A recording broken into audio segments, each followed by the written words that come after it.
జగన్ గతంలో చేసిన రాజ్యసభ సీట్ల ఎంపిక ఇప్పుడు చంద్రబాబుకి పరీక్షను పెట్టింది.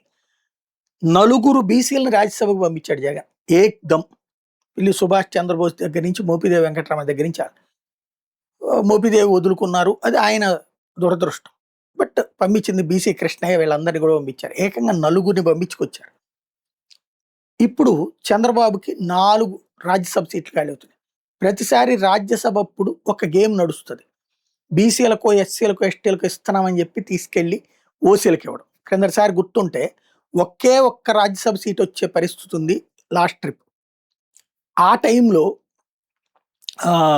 ఆయనకి ఎవరికి వరలరామయ్య గారికి ఇస్తున్నామని ప్రచారం చేశారు భారీ ఎత్తున.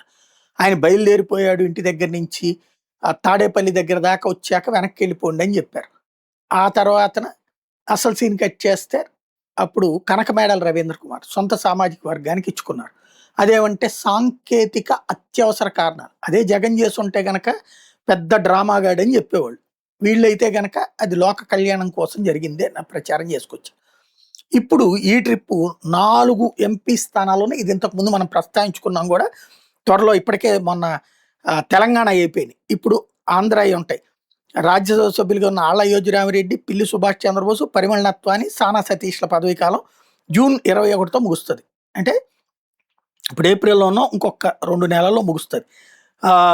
ఇప్పుడు చంద్రబాబు గారు ఎవరికి ఇస్తారు? వాస్తవంగా ఇదివరకైతే 3 బీజేపీ అడిగింది, 1 టీడీపీకి అడిగింది, జనసేనకి ఇవ్వట్లేదు అన్నారు. తర్వాత చూస్తే లేదు 2 బీజేపీ ఉంచుకుని 1 టీడీపీకి 1కి జనసేన అన్నారు. తర్వాత చంద్రబాబు గారు అటు లోకేష్ గారు అటు పక్కన పవన్ కళ్యాణ్ ఢిల్లీ పెద్దలతో మాట్లాడొచ్చాక చివరికి బీజేపీ 1 తీసుకోవడానికి జనసేనకు 1, 2 టీడీపీ అంటున్నారు.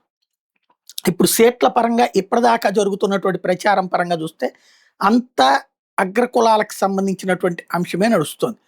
ఎస్పెషల్లీ భారత్ బయోటెక్ సంస్థ అధినేత ఎల్లా కృష్ణ, మాజీ ఎంపీ గల్లా జయదేవ్, కిలార్ రాజేష్ పేర్లు గట్టిగా వినబడుతున్నాయి. వాస్తవంగా రాజేష్కి ఒక చట్టబద్ధత కల్పించాలన్నదైతే అది క్లియర్గా ఉంది. ఓ పక్కన లోకేష్ కూడా అందుకు పట్టుబడుతున్నారు అన్నటువంటిది. ఇంకో పక్కన జనసేనకి ఇస్తానన్నటువంటి సీటు వచ్చేటప్పటికి లింగమనేని రమేష్ పేరు వినబడుతుంది. లింగమనేని రమేష్ సేమ్ సామాజిక వర్గం అవుతుంది. అక్కడ టీడీపీ రెండిట్లో ఇంకోటి భాష్యం రామకృష్ణ పేరు కూడా వినబడుతుంది. ఆయన సేమ్ సామాజిక వర్గం అవుతారు. అప్పుడు బీజేపీ బీసీకో, ఎస్సీకో, ఎస్టీకో ఇవ్వాలి. మరి బీజేపీ ఇస్తుందా? లేకపోతే వీళ్ళు ముగ్గురికి ఓసీ ఎస్పెషల్లీ కమ్మ సామాజిక వర్గానికి ఇచ్చినటువంటిది. ఎందుకంటే జనసేన కూడా లింగమనేని రమేష్ పేరే గట్టిగా వినబడుతుంది. కాబట్టి ఇప్పుడు ఏం జరుగుతుంది అన్నటువంటిది పెద్ద చర్చ. మరి ఇక్కడ ఓసీలకి బీసీలకి అంటే ఈవెన్ టీడీపీ అయినా చర్చకు వస్తుంది. ఎందుకంటే టీడీపీకి 2 సీట్లు వస్తే 2ట్లో ఒకటి సానా సతీష్ కంటిన్యూ చేయాలి, కిలార్ రాజేష్కి ఇవ్వాలి. అక్కడ సామాజిక సమీకరణం అన్నటువంటి పేరుతో ఎవరికి ఆపుతారు? ఇద్దరు లోకేష్కి సన్నిహితులు, ఇద్దరు కూడా ఆ సీట్లో ఉండాలని లోకేష్ కోరుకుంటారు. ఏం జరుగుద్దో చూడాలి.